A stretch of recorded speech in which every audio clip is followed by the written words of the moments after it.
Alright, I am back with the Destiny 2 video, and what what just happened? Okay, so we're gonna have to go into spoiler territory, so don't watch this unless you have played this week's story mission and watched the last cutscene. There is a cutscene in case it somehow gets skipped.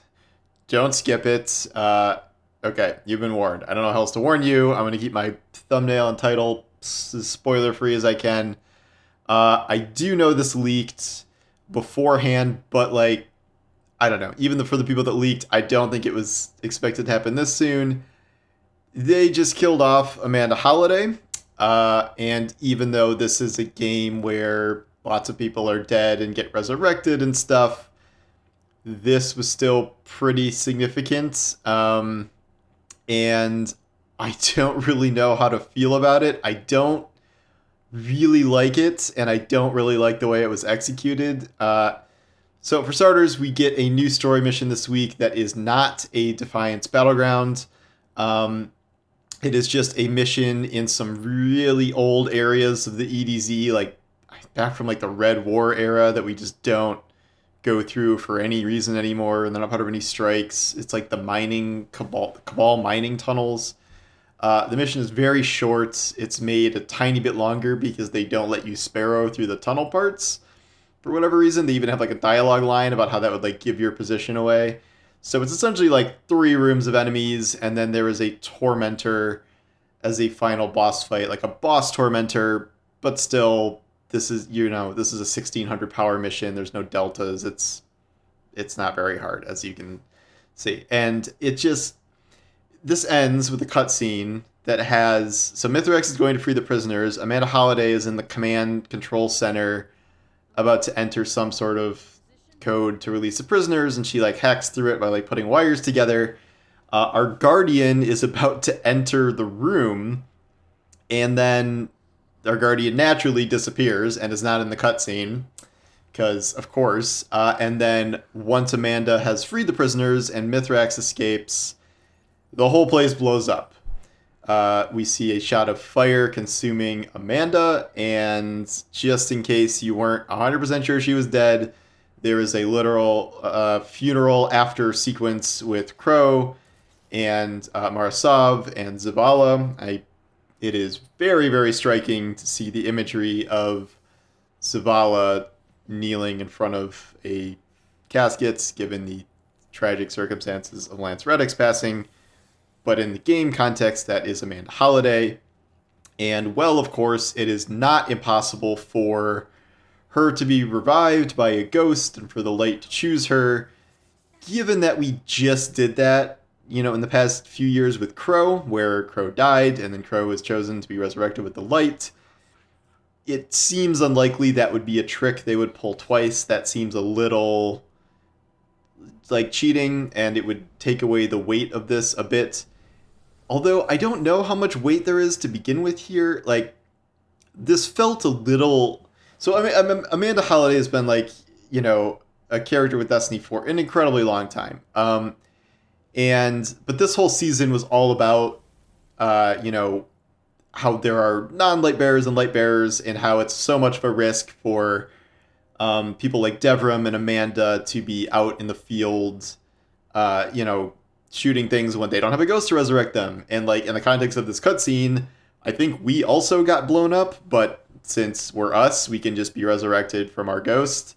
It was still very weird we weren't inside that room with Amanda. I felt that would have made it land a little harder if our guardian was like next to her or something, instead of frozen outside the doorway. That was just a very weird way to do that. So it did feel somewhat telegraphed that like Amanda or Devrim would die. You would think Amanda would have maybe died in some sort of epic dogfight or something. I mean, I guess she died saving some prisoners. But, this is kind of weird because she got shot down at the beginning of this, and then we rescued her, and then she ends up dying again anyway. And again, you really don't expect this to happen in like the 4th week of a seasonal storyline.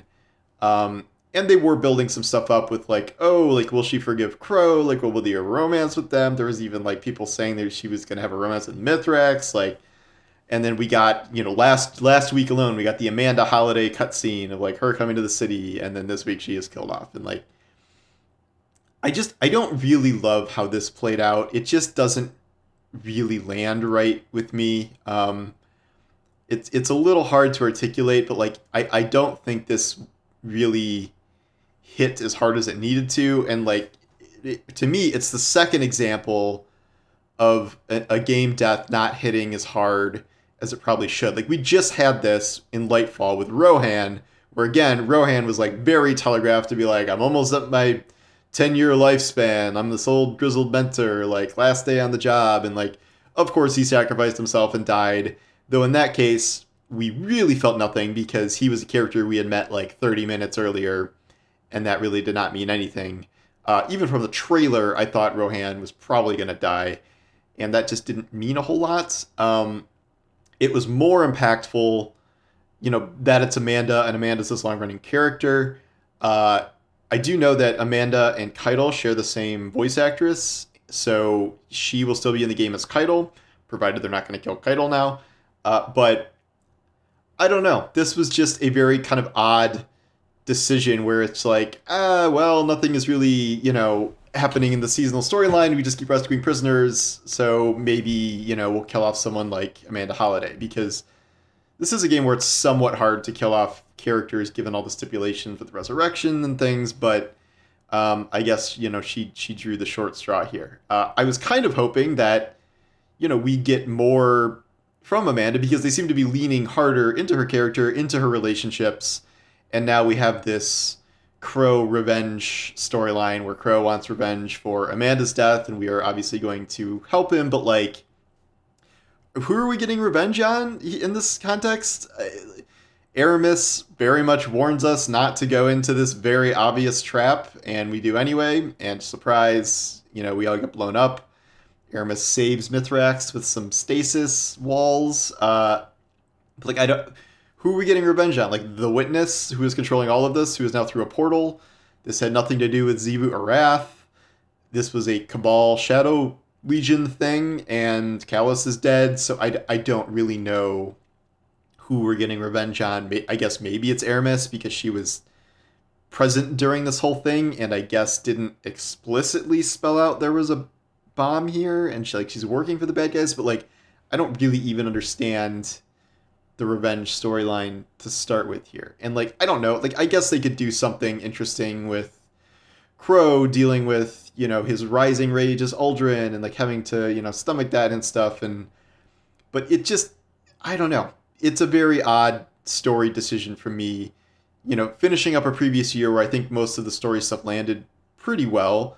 I don't think any of it landed well in Lightfall, and I was, pretty satisfied with the way things were moving along in the seasonal content here, but I don't know. This to me feels weird, and like, I guess I need some time maybe to process it, because it was like 10 minutes ago, but my first impression of that was like really? Like, that's how they're going to kill off Amanda? Like, presumably permanently? That's a little strange.